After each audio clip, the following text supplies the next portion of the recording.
The Fellowship of the Great Physician welcomes you to House Call. Our hosts today are doctors of chiropractic, Dr. Gerald Lala and Dr. Richard Jensen, who is also a board-certified acupuncturist, practice independently in North Oaks, Minnesota.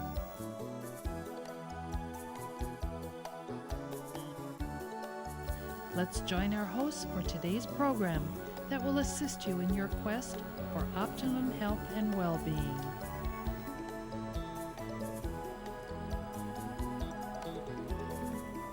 Welcome to House Call. I'm Dr. Gerald Lala. And I'm Dr. Richard Jensen. And it's great to have you with us. We have a wonderful program ahead of you today, Building Strong Bones. I assume you want strong bones, so we're going to be talking about it in a series. And actually, we're taking this series from a questionnaire that we give to all of our patients and that we make available to anyone who calls. There's no charge for it. They can take it to their medical doctor. And it really is a self-revealing questionnaire about the possibility of weak bones such as osteoporosis, osteopenia, or other bone problems. So, Building Strong Bones, Dr. Richard Jensen is going to start us off with this. Thank you, Dr. Lala. Building strong bones. First of all, it's very important. To see is to know. And to know gives you the ability to manage your health. Keys to improving your bone structure and preventing osteoporosis. So the idea here is to see what's going on in the spine. And the spine really is the skeleton, is the framework of the body, okay? So as a framework of the body, we want to know what's going on inside there and see really what's going on, because to not look, to not see is to guess what's going on. And in this individual that you see here, they could have, just subtle changes in their posture, but inside you can see where they really have a backwards and side-by-side structure in here. If you look at the one side, look in the lung fields there, right where the ribs are. If you look at one side, the ribs are really spread out on the right-hand side of your screen. And on the left-hand side of the screen, they're really compressed. So this person here is going to have quite a few problems with the internal organs being compressed in this case. But also, we want to look at the skeleton itself and see where there could be osteoporosis. As you can see that you're looking straight through those vertebrae in the low back there as though there's just not enough calcium in there to be looking through. And if we're looking at good spinal care in this case, you want to really take a look and see what's going on with those bones before you start manipulating those. So let's go on to the next, Dr. Lala. And of course, the spine is housed. The spine houses and protects the nervous system. We basically have three nervous systems. We have the cranial nervous system, the peripheral, and the autonomic nervous system. This slide pretty much shows the brain at the top, and at your far left on the illustration are all of the organs that's supplied by your autonomic nervous system. Our heart beats without us thinking about it. Our foods are digested without us thinking about it. We see and hear without us thinking about it unless something is going wrong. And certainly as we look at the spine, at the back part of the spine, at the neck, it's supposed to have a slight forward sway, and in the mid-back, it's supposed to have a slight backward sway called a kyphosis. And in the lower back, it's called the lumbar spine, and that is supposed to be a slight forward sway. Now, many times we see problems because as doctors of chiropractic who are science nutritionally oriented, we see a lot of people with osteoporosis and osteopenia.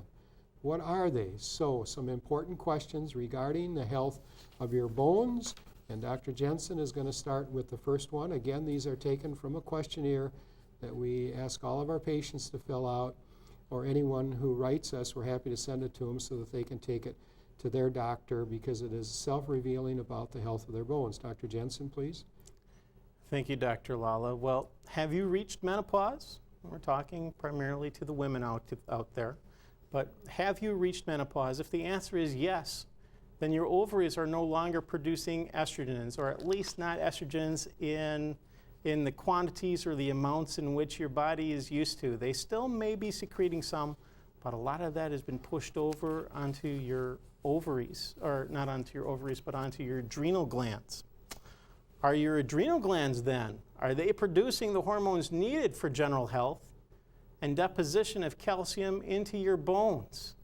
We tend to look in the office at adrenal health, and one of the tests that we do is we look at the blood pressures of somebody who's sitting as well as standing. We take it on both sides to see how that's doing. It's a test of taking that blood pressure both sitting and standing. It's called Ragland's, and it shows us a unique picture of adrenal exhaustion, as well as looking at the pupils, seeing if they can maintain dilation when a bright light is set or put into them, whether they constrict and stay there or whether they keep opening and closing. That's another signal to that. If you are not past menopause, are your ovaries producing the hormones you need for health now and when you enter menopause? That can be very, very important for you to know. Are your adrenal glands producing the female and male hormones needed for general health and deposition of calcium in your bones?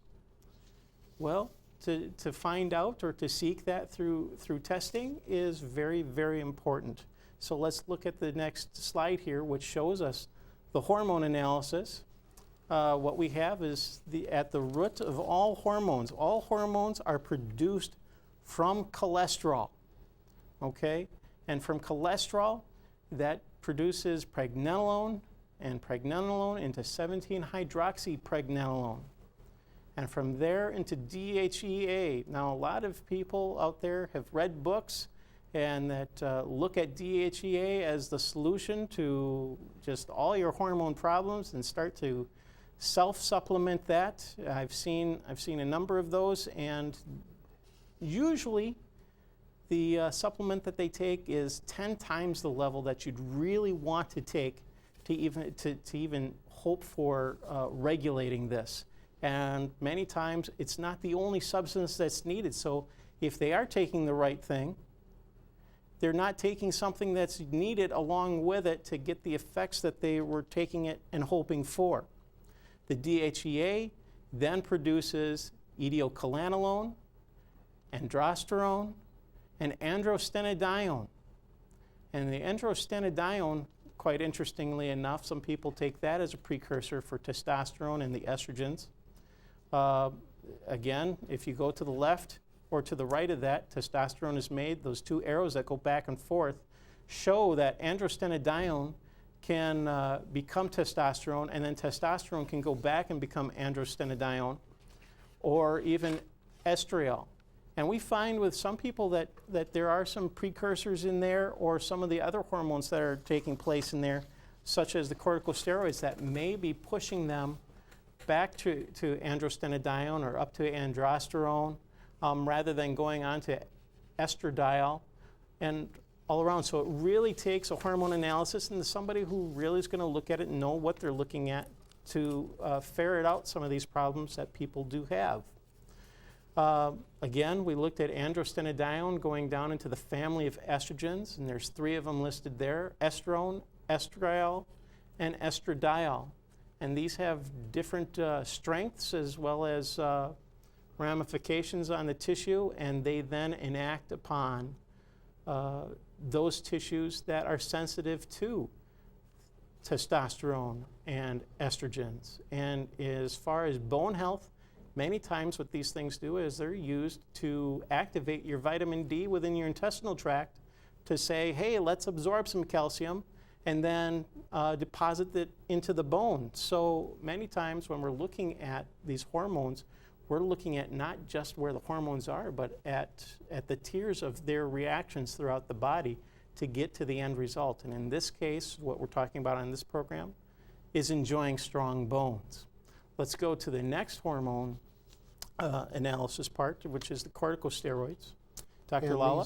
Thank you very much, Dr. Jensen. So we're looking at the other aspect now, the corticosteroids produced by your adrenal glands. And again, many of these are called neurotransmitters, but they're all produced from cholesterol. And from cholesterol, we're looking at the pathway now. The arrows indicate how they're produced, the pathway of their manufacturer. So from cholesterol is manufactured pregnenolone. From pregnenolone is manufactured progesterone. And going down the left side now, from progesterone is manufactured desoxycorticosterone. From that hormone comes corticosterone, and from corticosterone comes aldosterone. And now if we go back up to the center at progesterone on your right, from progesterone also is manufactured 17-hydroxyprogesterone. From that hormone is manufactured 11-desoxycortisol. From that hormone is cortisol itself and cortisone. Now you'll notice between cortisol and cortisone there's an arrow going down and going up, meaning that those two hormones can be manufactured from one another or synthesized from one another. Now, if a person does not have these corticosteroids and they do not have these estrogen and other male hormones that Dr. Jensen was just referring to, they're going to have health problems. Now, will those health problems become immediately evident? No. It takes years for them to become manifest at the symptom level. Therefore, they should, regardless if you're healthy or if you're having osteoporosis or osteopenia or some other health problem that could be related to hormone malfunction, those hormones should be checked on a regular basis. Okay, now the next question in our osteoporosis questionnaire that Dr. Jensen is going to address is, ready, doctor? Certainly. All righty, go right ahead. If you had a hysterectomy, were your ovaries removed as well? Go ahead. I'm going to bring up that slide for you. Huh? Well, it didn't quite work out. If you had a hysterectomy, were your ovaries removed as well? Well, ovaries secrete, before menopause, 80% of the androgen hormones that your body needs. And these are the hormones that, like we talked about before, tell us or can go in and tell the vitamin D, in effect, and which is one of the reasons why you should have your vitamin D checked, your vitamin D levels checked as well, to absorb the calcium and then to deposit them into the bones. And these are androgen hormones. In fact, what they do is they build up the body rather than the catabolic, or they're anabolic hormones rather than catabolic hormones, which tear down the body. And as we were just looking at the last slide with Dr. Lala with the cortisol, those are the catabolic hormones, and they are stress-related hormones. Not only do you need those to deal with stress, but if you get into a stress fixation, what they can do is they can start to tear down bone. And so the hormone balance is very important, where you have these hormones that are made by the ovaries balancing to build up bone, but some of them that are created by the adrenal glands can also be used to break down the bone. So you need that balance for good bone health as well. Dr. Lala? The next question that we need to address with reference to osteoporosis or osteopenia is, do you have a family history of osteoporosis? Yes or no? If so, which family members? Was it mother, aunt, sisters, brothers, father, grandfather? Because heredity plays a significant role in osteoporosis. The next question, here we're looking at, do you have a family history? Look at that now. Here is an individual that we can see that his posture is bent very severely forward, and then superimposed on his posture you see two x-rays. And inside of those x-rays, if we did a close-up of them, we would see not only have the several vertebrae spontaneously collapse because of osteoporosis, but there's a significant amount of disc degeneration, significant amount of what we call ankylosis, spondylitis going on in his spine. And of course that forward sway causes tremendous amount of encroachment on his heart, on his lungs. And if that's the case, not only is he going to be predisposed to back and joint problems, but also blood pressure or cardiovascular issues as well. Dr. Jensen? Another thing about this particular slide is that we're showing there is a man.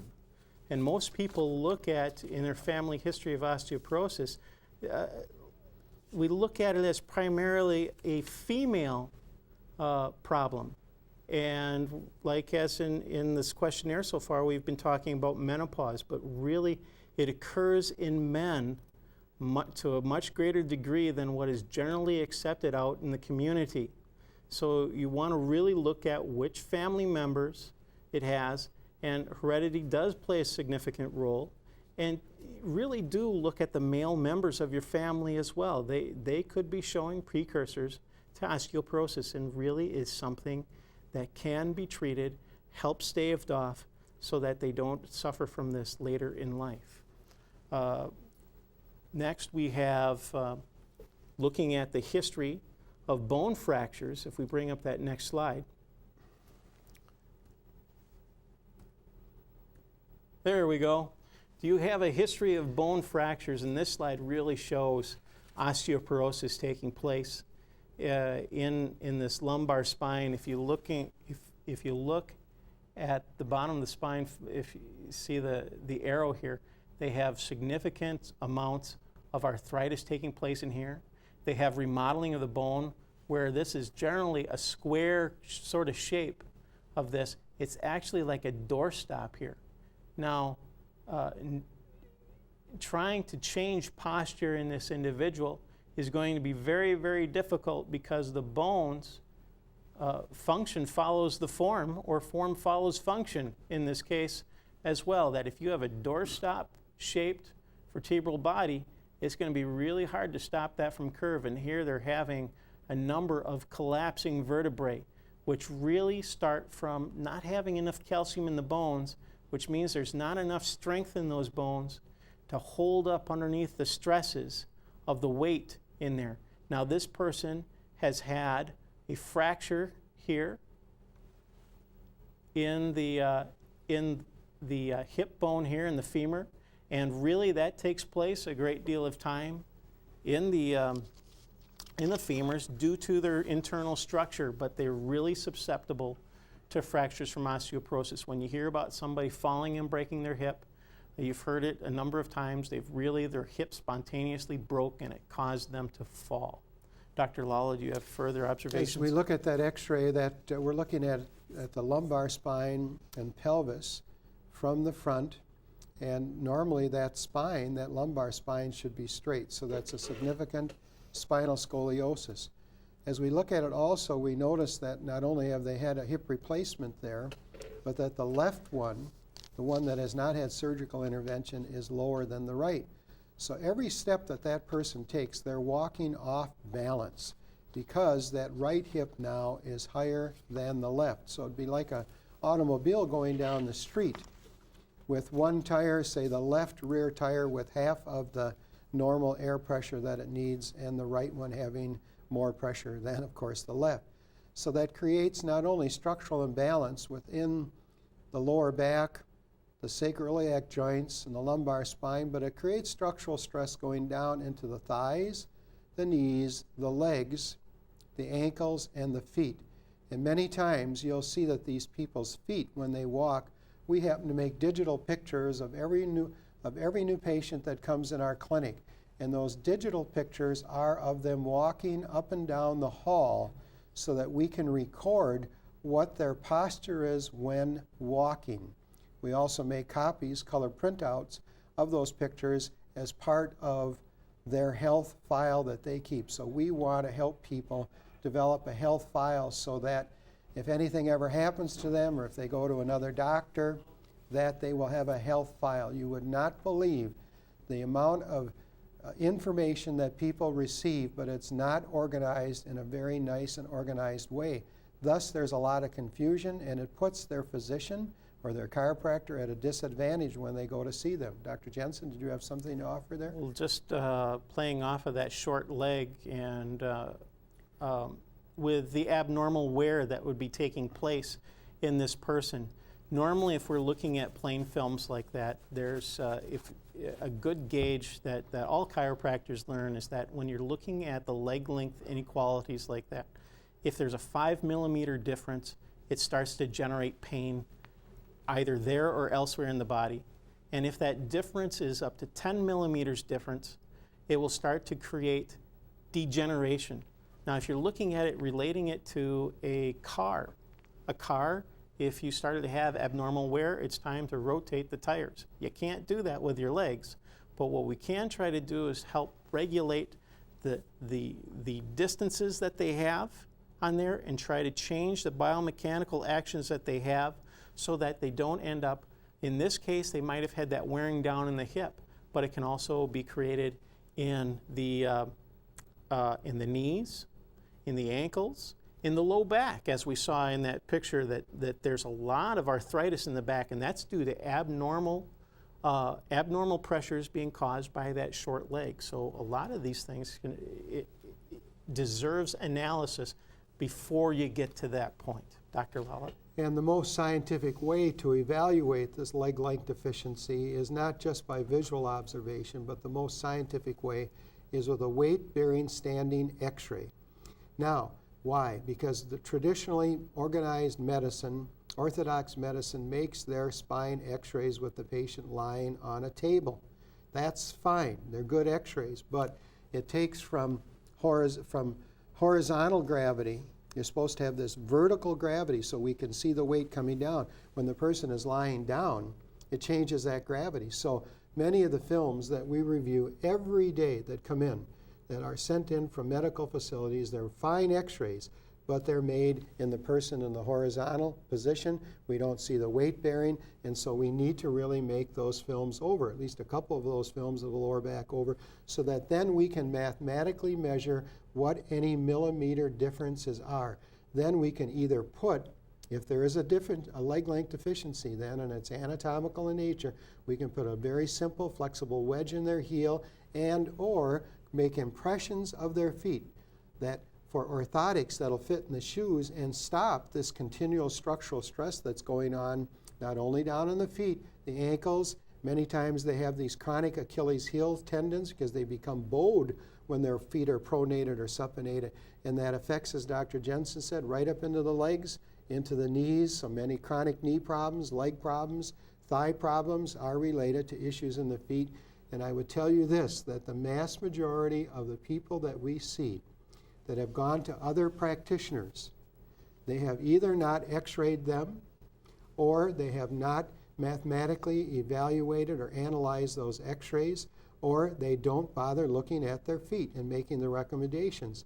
I have seen countless numbers of people who continue to walk with issues in their feet or leg length deficiencies, and they're going to the chiropractor. Probably 50 to 60% of the adjustment, the value of the adjustment that they had, is lost by the time they get to their car, to their bus, to their subway, to whatever their mode of transportation is, because they get off that treatment table, that adjusting table, and they're walking imbalanced again.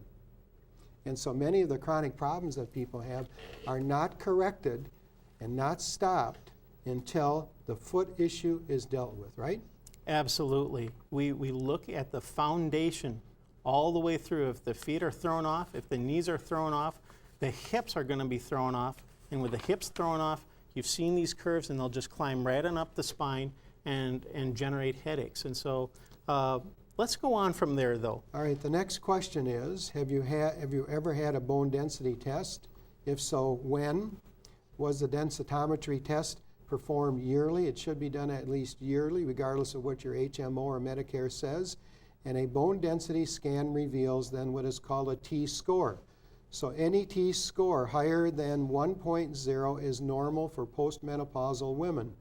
A T-score higher between 1.0 and 2.5 is osteopenia or low bone density. Excuse me, doctor. That's a negative 1.0. Negative is right, exactly right. Negative 1.0. So they're actually not a 1.0, that would be above normal, but negative 1.0 is normal for post-menopausal. So they've already had some bone loss, is considered normal.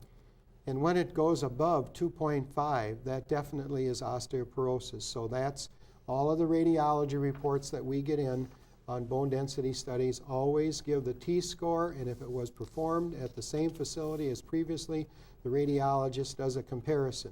The next question is for Dr. Jensen.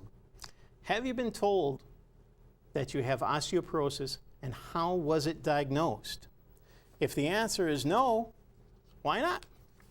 If yes, was it through a bone density test? Where did they do the bone density test? I mean, there's different sites in which different people look for bone density. Some of them look through the wrist. Some of them look through the heel. Many of them, the ones that we really like to see are the ones that go through the hips and through the lower vertebrae, because that's where the stress is, that's where normally the fractures are taking place. And so that's what we want to see. And usually when we see these bone density tests, it's through both hips. And you can see a difference between the hips as well. When we were looking at this person earlier whose hips were off balance, what you would see is that side that they're putting more weight on will actually have a higher bone density test than the other due to the stress. Let's take a look at this x-ray that you have of this individual who has serious osteoporosis. You see, this is the individual standing in a side position. That's their mid and a little bit of their lower back. Their head and neck, of course, is not on the film there. And we see some normal vertebra. They have a normal size and shape. Just as that little box that we have there below, this is the way that they're supposed to look. Now the top vertebra and that little box that you see on that cross section, that's normal bone density. That's where Dr. Jensen has the arrow. Now if you move down, the second one there, that is osteoporosis. We see that bone starting to thin out and getting ready to collapse. When we go to the third one, the bottom of the screen, that is serious collapsing of that bone. And people with that form of osteoporosis are in serious consequences in their life. But I want to tell you the good news is that those things are arrestable if we can get that person on the right form of calcium. The right form of calcium, if we can get them to do some weight-bearing exercises, if we can check their blood levels of homocysteine, vitamin D, C-reactive protein, the minerals sodium, potassium, phosphorus, magnesium, and calcium. Homocysteine now. Let's take a minute and look at that. These are all important. So when you're going to a nutritionally oriented chiropractor who bases his or her work on scientific tests, they should be looking at least these markers at minimum. Now what about homocysteine? Why would we want to do that? Homocysteine is a major biomarker traditionally used as a graded risk factor for cardiovascular disease. But women with elevated levels of homocysteine have a 4-fold likelihood of bone fracture. Now, if she comes in a situation where there is hereditary related osteoporosis, that is magnified. So what happens is the homocysteine piles up in the blood when amino acid metabolism gets stuck and the body is less able to convert methionine to cysteine, all right? And so it is believed to worsen oxidative stress or advanced aging injury to the blood vessels. It may increase the likelihood of not only osteoporosis, but stroke, heart attack, and high blood pressure. So the key is just don't be satisfied with the bone density test. Make sure that they're checking your calcium and these other minerals, the C-reactive protein, the homocysteine, and these other chemicals we talked about, because it is your body. Just don't trust one opinion. Make sure that you're looked at in the whole person context. The Fellowship of the Great Physician, through its School of Health and Healing, provides classes each Thursday evening. The primary focus of these classes is biblically based spiritual health and healing, with a brief teaching on physical health and healing. There is no charge or registration fee for these classes, but a free will offering is received. For further information on the School of Health and Healing, class time and location, or the topics discussed on today's program, contact us at the Fellowship of the Great Physician in care of Dr. Lala or Dr. Jensen at 200 Village Center Drive, Suite 100, North Oaks, Minnesota, 55127, or telephone us at 651-484-8521. Thank you for joining us today.